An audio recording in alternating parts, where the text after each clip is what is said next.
Zipping through time, old media versus new media and the convergence of media industries. Welcome to 2016, the year of Leo's first Oscar, Netflix, and the transition to community mailboxes in Ottawa. As we surpass the future, as Doc Brown thought in Back to the Future, new media and old media have grown very far apart. Firstly, old media can be thought of the sources your grandparents and great-grandparents used to get their news and information. Print media was the first type of media and news outlet. Radio was the second prominent invention that was used throughout both world wars and brought families together.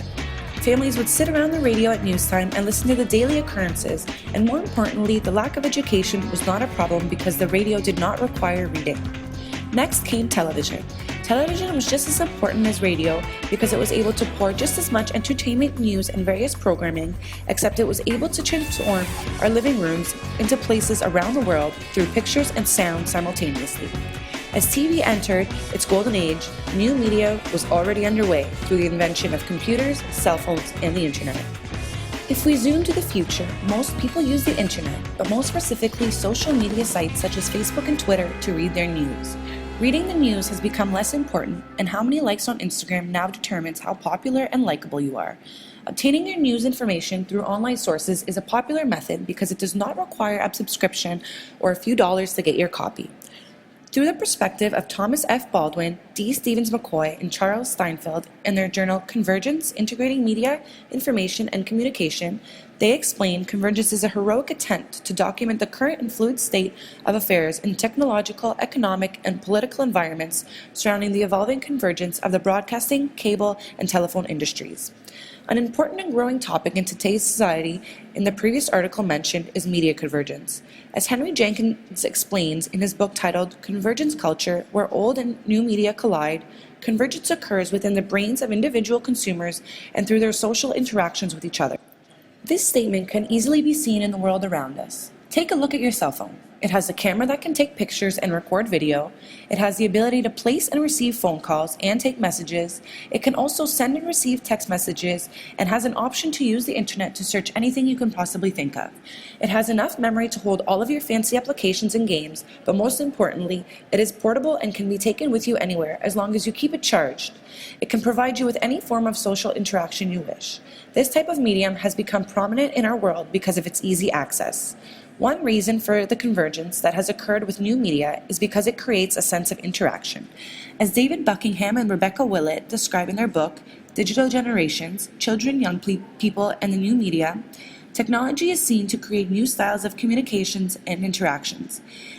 Independence, autonomy, emotional and intellectual openness, innovation, free expression, immediacy, and an investigative approach. The internet also provides new means for constructing community. As most of us know, Maslow describes love and belonging as a third level of human needs, which includes relationships such as friendship. With the convergence of media, such relationships can be easily made, and the third level of needs can be completed to result in a happy life.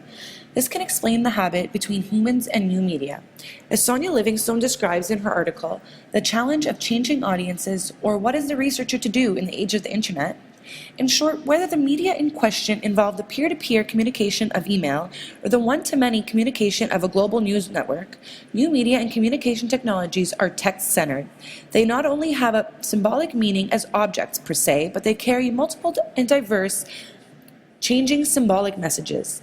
Hence, where a sociological account of consumption or of everyday practices of use will suffice for the washing machine or the toaster, it will not do so for the Walkman or the games machine, hence the promise of a text reader analysis. With humans becoming addicted to new media, this leaves media industries longing for further expansion. Continuous development of old industries create a hook for consumers who long to explore the new technologies and construct a sense of habit due to the never-ending amount of information available at their fingertips. Andreas Nilsson, Urban Nolden, and Daniel Olson explain in their article, Mobile Media, the Convergence of Media and Mobile Communications, that as soon as a media channel proves to be either inaccurate or fragile, the consumer will abandon it for a more reliable alternative. This statement can be clearly translated into our current lives because in a recent study conducted by ComScore in 2011 states that 50% more Canadians were using smartphones by the end of the year than the year before. Social networking among Canadians has also increased by 2.7% between 2010 and 2011, and the time spent on entertainment purposes online has increased by 5%. In Tim Dwyer's book titled Media Convergence, he sums up the topic by suggesting that the term mediatization is the main component to media convergence. He explains that the term is used to reference experiences of how the media are implicated in the production and the transmission of messages about convergence and changing media industries. As we soar through this digital renaissance, we can easily pinpoint the effects in traditional communication. Although media convergence has reduced many communication expenses, the lack of social interactions can become problematic. Other obvious effects can include addiction, laziness, and online crime. This type of fundamental change in the world has represented the most significant shift in production and distribution of public information to date.